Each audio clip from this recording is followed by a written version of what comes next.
to the Vanguard podcast. I'm Gavin. And I'm Zach. And today we've just been joined by Ryan Knight, activist and host of the podcast Amped Up with Ryan Knight, also a member of the People's Party Advisory Committee. How's it going today, comrade? Hey, good. Thank you guys for having me, and thank you guys for doing such good work for the movement. Yeah, absolutely. We're really excited to chat with you today. Yeah, 100%. Thanks so much for coming on the podcast today. I guess a good place to start would just be, the election has been called by the media, by all the mainstream outlets. Biden looks like has won the election. What do you think your immediate reaction to that news, to our political situation in the wake of, November 3rd's election, and also just your opinion on how the left should conduct itself going forward in opposition to, the Democratic establishment over the next 4 years?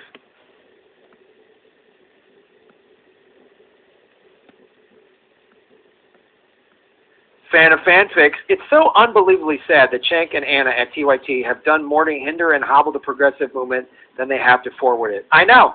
They should be leading the charge on this. They should be leading the charge on this, and they're not. It's unreal to me. Everybody should. There's no reason. And if there was, some kind of unified voice amongst YouTube shows pushing for this, I think that the Progressive Caucus would have to do it. Right. If... This is such an important moment, this hashtag Force the Vote, and this could actually happen, and we could actually get Medicare for all. I've been asked by people not to do this. Now, the reason why I'm doing this with Cenk Uygur is to combat these bad ideas because they're spreading like wildfire. And they come from a think tank that's committed to stopping Medicare for all, and then it gets repeated. And Cenk's repeating it. This isn't about Cenk Uygur. This is not about Jimmy Dore. This is about a great idea. As Dylan Ratigan said, the reason why people are upset is because this is a great idea. So let's get on board behind the idea, Cenk. You can take ownership of it. Yeah. I'll let it go.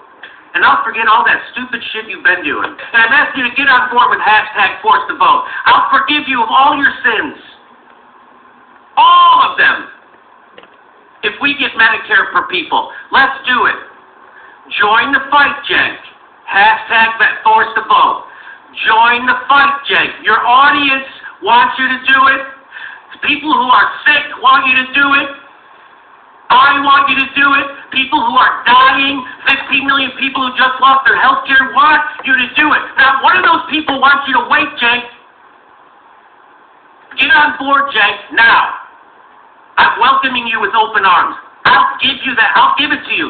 You take it. I want to take a few days off. I've been getting my teeth kicked in for 2 straight fucking weeks by the entire universe because I'm advocating for health care, and people like you are undermining it for whatever reason. Now stop it and get on board. And if you do, I'll forgive you.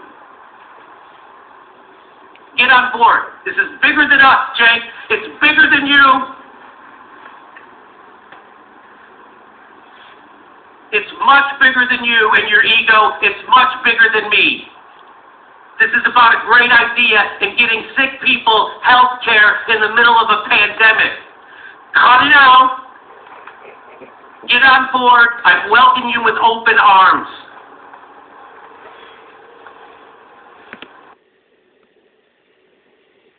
House to be, the Speaker of the House, right? That's all she cares about. So why not leverage progressive power for committee assignments and Medicare for all and whatever else you want, and then you give Pelosi her speakership position? This is how politics works. Use the power that you accumulate to improve people's lives. All right? So, anyways, this individual, Carcosa lobbyist, clipped this Jimmy Dore rant out of context online, and mind you, I do believe this was moments after Jimmy Dore. Yeah, look, I wanted to breathe a sigh of relief. I wanted to, In just a few months, we've learned a lot more about the COVID-19 virus. It's real. Dangerous. And we do know how to... I saw people celebrating, and I was just, in my head, I'm thinking, that would be nice. But unfortunately, we're stuck in this corrupt political system that goes back and forth every 4 to 8 years between, like, you know, neoliberal corporate extremism and, you know, right-wing neo-fascism. And, you know, that is not the kind of politics that is going to heal this nation or move this nation forward. You know, I think that, you know, we are just in a time in our history where we have massive levels of injustice and inequality.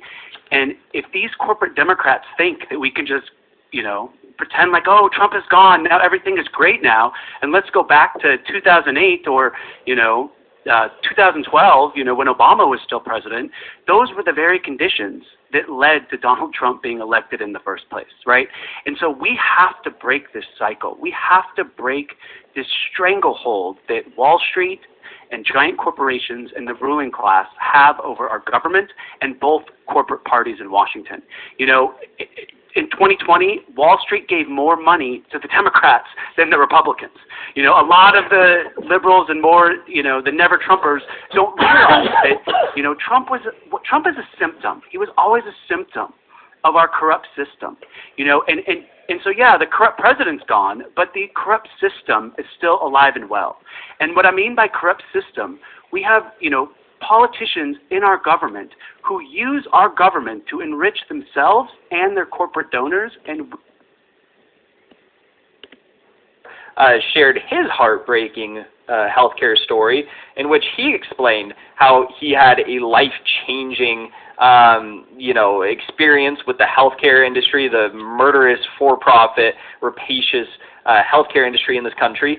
And this person clipped a small section, 2 minutes and 20 seconds, out of context from the Forced to Vote town hall in an effort to smear Jimmy and smear this movement. And they said, during this particular freak-out, Dore responds to Katie Halper's attempts to moderate by screaming over her, telling her to fuck off, then dismissing her words as claptrap. And she takes it all like an absolute doormat. Just a shocking lack of self-respect on display here. Are you kidding me? Out of the entire town hall, out of all of the heartbreaking stories that were shared, out of the incredible conversations that were had with some of the leading leftist voices right now, all you took away from that town hall was Jimmy Dore, you know, his unusual tone. Are you fucking kidding me? Get out of here. This right here is what you call a smear. If every single independent media was, and that doesn't mean we have to agree all the time. I mean, you know, that doesn't even, you know, but it's like, why? There's just no reason not to do this. Why can't everybody just say yes? So, yeah. It would have been so much more powerful. I mean, it's still gonna happen, but if TYT jumped on and these other people that attacked Jimmy jumped on, yeah, and got behind this, it would be amazing. Yeah, because, I mean, you just have such a huge portion of the population at that point, because it's like, this is an entire faction of media who, and by the way, like, yeah, the Nancy Pelosi's of the world don't need to pay attention to it, the Mitch McConnells of the world don't need to pay attention to it, but the Rashida Tlaibs, the AOCs, the Ro Khannas, they do, and they know that. They do realize that. They know that these grassroots lefties helped get us elected. And, you know, they're not just going to, like, they're not just going to accept nothing. You know, and people who say, oh, well, you know, the squad's not the problem and blah, blah, blah. That's not the point. The point isn't that they're, quote, not the problem. The point is we elected them to be part of the solution. There was hours worth of material, really inspiring, groundbreaking, you know, momentum-shifting material from this town hall. And this Twitter user decided to clip the one moment in which Jimmy, you know, got aggressive and you know, defensive about the words that were being said from another participant on this town hall. And he has every right in the world to do it. A, it's his fucking show. B, he has single-handedly, personally been impacted in this healthcare system of this, but responds, turns on itself. Medical counseling. Can you tell? Miss up on James. Best time on your app. 10,000. And if they're not going to be part of the solution, if they're just going to passively accept the problem, well then, what good is even pushing for these candidates then? Right. If they're not going to do anything, what's the point then? I mean, we should just abandon electoralism completely if that's the case. I know. It's only do direct action. If it's just to have people in office who tweet nice things, what the hell's the point? We all tweet nice things. We already got that covered. Yeah, I don't need You want some nice lefty tweets? We got that covered. Yeah, we don't great. need people in office doing that. We need Yeah. people in office to use the power when they got it. And here's a scenario where they got it. Yeah, if all the good tweeting was paying everybody who's behind on rent due to the pandemic, then I'd be in favor of more tweets. But it's not. It's just tweets. So, good luck.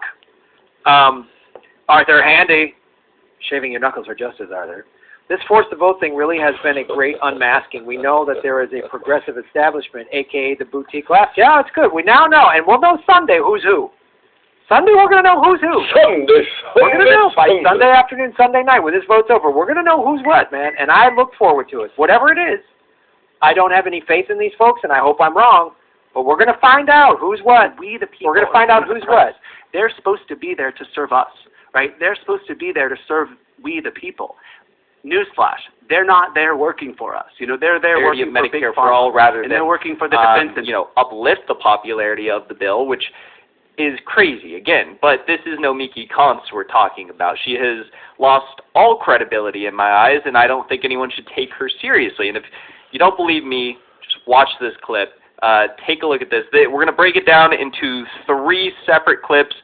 This is the first one. You're going to find this hilarious. You and I we both agree that there is no way to force the vote. Let's just start with that. And even if there was a path to forcing the vote, it would be met with hostility and possibly, I mean, I think we'd assume that it's just not the best time and the best way strategically to push for Medicare for all. Yeah, I think so. So the zero chance, and I think everybody acknowledges this, the zero chance would actually be like, the result of this we'd actually get Medicare for all sometime in the next 2 years. I don't think anybody thinks that. So political genius Nomiki Khan says that we can't force the vote, but then she goes on to say, well, if we could force the vote, I mean, maybe we can force the vote. Now wouldn't be the right time anyways because we'd be met with hostility. Nomiki, first of all, yes, we can force the vote. Nancy Pelosi is trying to become Speaker of the House again. I'm not sure if you understand how this works, but she needs a certain number of votes to actually become Speaker of this House. And if they vote for it, awesome. We're closer to getting Medicare for all. If they don't, great. It empowers the People's Party. Then we can really just say, are you done? Are you done buying this crap? Do you think even the squad, the big heroes of the squad couldn't even do it?